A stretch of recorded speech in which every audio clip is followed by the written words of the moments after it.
Hey everyone, in this video I'm going to compare Trading 212 and InvestEngine.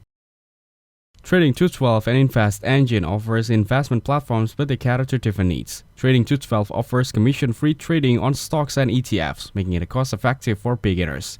The platform is easy to use, with features like fractional shares and a demo account for practice. It provides a wide range of investment options, including Forex and CFDs. It is a great choice for those looking for low-cost, accessible investing. On the other hand, InvestEngine is a simple platform for passive investing with low fees. It offers automated diversified portfolios based on ETFs, making it easy for beginners. You can start with a small investment and let the platform manage your portfolio.